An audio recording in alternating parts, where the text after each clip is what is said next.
నీ అవ్వ బ్యాంకులో గిద్ద చిన్న పని గురించి 500 కిలోమీటర్లు వచ్చిన భయ్యా నాసిక్. నాసిక్ వచ్చిన తర్వాత జ్యోతిర్లింగాలలో ఒకటైన త్రియంబకేశ్వరుని చూడకుండా ఎలా వెళ్తాం చెప్పండి. ఇష్టమైతే మనం జైరాబాద్ రైల్వే స్టేషన్ లో ఉన్నామన్నమాట. ఇక్కడ నుంచి మనం నాసిక్ అనేది వెళ్ళాలన్నమాట. సో డైరెక్ట్ గా అయితే ట్రైన్లు లేవు. మనమైతే వెళ్ళిన రైల్వే స్టేషన్ లో ఆగి ఇక్కడ నుంచి వందే భారత్ ఎక్స్ప్రెస్ లో మనమైతే నాసిక్ అయితే వెళ్ళబోతున్నాం అనమాట. మనం వెళ్ళవలసిన ట్రైన్ అయితే వచ్చేసింది అనమాట. శ్రీ షిరిడి సాయి ఎక్స్ప్రెస్. వీలుగా ట్రైన్లు అయితే ఎక్కేసాను అనమాట. సరే పడుకో. 10 hours later. టైం వచ్చేసి 4 AM అవుతుంది అనమాట. మనం దిగాల్సిన జల్నా రైల్వే స్టేషన్ అయితే వచ్చేసింది. సో ఇక్కడ అయితే దిగేసాము. 5 PM అయితే మన వందే భారత్ ఎక్స్ప్రెస్ ఉంది. మన వందే భారత్ ఎక్స్ప్రెస్ కూడా వచ్చేసింది. సో దీంట్లో అయితే మనం 3 hours అయితే జర్నీ ఉంది. సో మనం పోయిన దాంట్లో అయితే 10 hours జర్నీ ఉండే. సో దీంట్లో 3 hours జర్నీ ఉంది. ఎంత తొందరగా తీసుకెళ్తుందో చూద్దాము. సో ఫస్ట్ టైం ఎక్కుతున్నాను అనమాట వందే భారత్ ఎక్స్ప్రెస్ అయితే. నేనైతే అన్ని ఆటోమేటిక్ గా ఉన్నాయి. సీట్ నెంబర్ వచ్చేసి ఇదే అనమాట 43. డోర్ పక్కన మనం రాందర్వి 1/2 లీటర్ వాటర్ బాటిల్ అయితే ఇచ్చేసారు అనమాట మన చేతికి అయితే. నేనైతే ఫస్ట్ టైం ఎక్కిన అనమాట ఈ వందే భారత్ ఎక్స్ప్రెస్ ని. సో సీట్లు అయితే కంఫర్ట్ గానే ఉంది, మంచిగా ఉన్నాయి. ఫైనల్ గా అయితే మన వందే భారత్ ఎక్స్ప్రెస్ అయితే బయలుదేరింది తొందరగానే. ఇంతలోనే మనడు వచ్చి పేపర్ ఇచ్చిపోతున్నా అనమాట. మనకి ఆ పేపర్ ఇచ్చింది చూడండి, హిందీ పేపర్. మనకేమో హిందీ రాదు, ఎలా చదవాలి భయ్యా ఇది? ఇంతలోనే వెనక్కి మరీ చూసాను భయ్యా, మన ట్రైన్ ఎంత స్పీడ్ పోతుందో మీరే చూడండి. ఒక హాఫ్ అన్ అవర్ కాదు మనకైతే స్నాక్స్ అయితే తెచ్చిస్తారన్నమాట. చూడొచ్చు, ఒక బిస్కెట్ ఉంది ఇది. తర్వాత ఇది ఏందో నాకు అసలు అర్థం కాలేదు. ఎలా తెచ్చింది భయ్యా ఇది? చాయ్ పొడి అంట. సో తర్వాత మనకు వందే భారత్ సో వెల్కమ్ది ఇచ్చిందన్నమాట. తర్వాత ఏం లేదు భయ్యా, చాయ్ పొడి దింపాలి, ఇందులో వేసుకున్నాలి. నేను బిస్కెట్ ప్యాకెట్ పైలని దింపడేసిన, ఎందుకంటే మనకు తెలియదు కాబట్టి. సో ఇలా కలుపుకొని చాయ్ అయితే టేస్ట్ చేద్దాం ఎలా ఉందో. చాయ్ చేసా అంటే నార్మల్గా ఉంది, బాగానే ఉంది. అంతలోనే తెల్లారుతుంది చూడొచ్చు, గుట్టల సూర్యుడు ఎలా బయటకు వస్తుండో. అది కొద్దిసేపటికి అయితే మంచి మొత్తం మూసుకొని పోతుంది అనమాట. ఇంతలోనే మనకు లంచ్ అనేది వచ్చేసింది అనమాట. ఇంత త్వరగా వస్తుంది అనుకోలేదు. ఏమేమో ఇచ్చారు. సో అవన్నీ తిన్న తర్వాత మళ్ళీ ఒక చాయ్ అనేది ఇచ్చారనమాట తాగమని. సో ఇంకొక చాయ్ అనేది గుట్టుకుమని వేసేసాను. ఇలా చాయ్ తాగి కొద్దిసేపటికే మన నాసిక్ రైల్వే స్టేషన్ అయితే వచ్చేసింది అనమాట. నేనైతే దిగిపోయాను. చూడొచ్చు, మనం ఎస్కలేటర్ పైన అయితే పైనకి ఎక్కి చూస్తున్నాం కదా, ఇది నాసిక్ రైల్వే స్టేషన్ అనమాట. సో మనం బయటికి అయితే వచ్చేసాము. మనడు ఖాళీ రైల్వే స్టేషన్ నుంచి 13 కిలోమీటర్ తీసుకోపోనికి మనం ఎంత అడుగుతుందో ఆ రేటు తెలుసా మామ? 300 అడుగుతుండు. ఖాళీ 13 కిలోమీటర్ తీసుకొని 300 ఎవరు ఇస్తారు భయ్యా అంటే? వేరే ఆటోని మాట్లాడుకొని, భయ్యా మేము ఆల్రెడీ తిరిగి ఉన్నాం, తక్కువ చేయాలంటే 110 రూపాయలకు ఒప్పుకున్నాను అనమాట.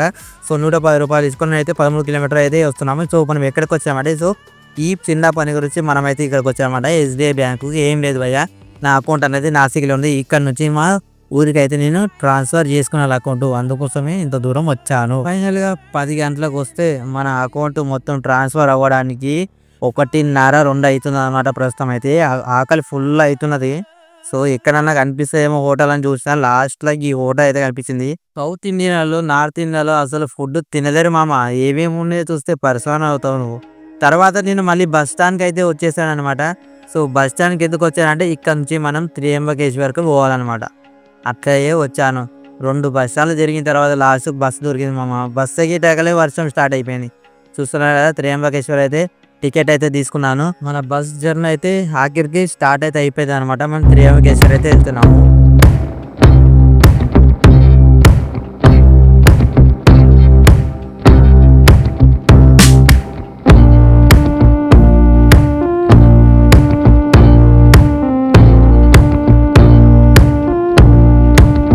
ఫైనల్ గా మనం త్రియంబకేశ్వర్ గుడి దగ్గరికి అయితే వచ్చినామన్నా. ఇక్కడ పోస్టర్ కనిపిస్తుంది, దీని వెనకాలే బస్సు ఆగింది అనమాట. ఆగికుండా వచ్చి ఇంకా నడుచుకుంటూ వచ్చాను. ఇలా నడుచుకుంటూ లోపలికి వెళ్ళాలి. ఒక 1/2 కిలోమీటర్ మనది లోపలికి వెళ్తే మనకు స్క్రీన్స్ అయితే కనిపిస్తాయి అనమాట. లోపల పూజా కార్యక్రమం ఏమేమి జరుగుతుందో మొత్తం లైవ్ అనేది టెలికాస్ట్ అయితే ఉంటది. సో ఇది వచ్చేసి మెయిన్ ద్వారం అనమాట. ఇందులోకి పోవాలంటే మనం టికెట్ అనేది తీసుకుని పడుతుంది. సో టికెట్ ఎందుకని ఫ్రీ దర్శనం కోసం అయితే పోతున్నాను. నేను చేసిన తప్పు ఏంటంటే, ఇక్కడ 100 రూపాయలు ఇచ్చి పూలు అనేది తీసుకున్నాను అనమాట. అక్కడ దేవుని దగ్గర అయితే పెట్టడానికి. సో తర్వాత ఏం చేసిందంటే, అవన్నీ దేవుని దగ్గర అయితే పెట్టారంట. ఒక బాజుకు వేసి మళ్ళీ బుట్టి ఇస్తారంట, అంతే.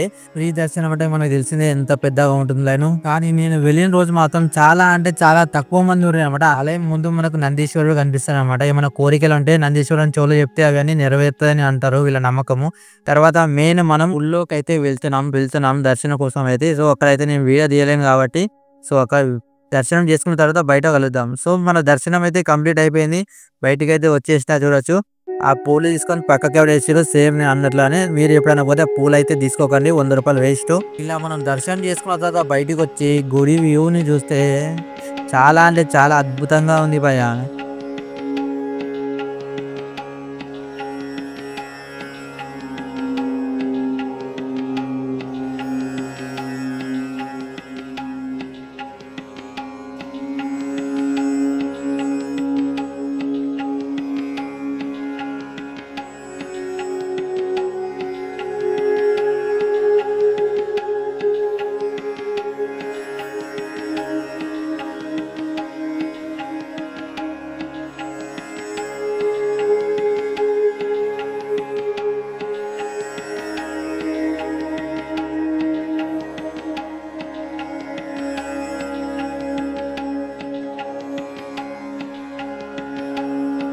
దీంతో ఈ వ్లాగ్ అయితే పూర్తి చేస్తాను అనమాట. ఈ వీడియో కనుక నచ్చితే లైక్ అండ్ సబ్స్క్రైబ్ చేసుకొని మరిన్ని వీడియోల కోసం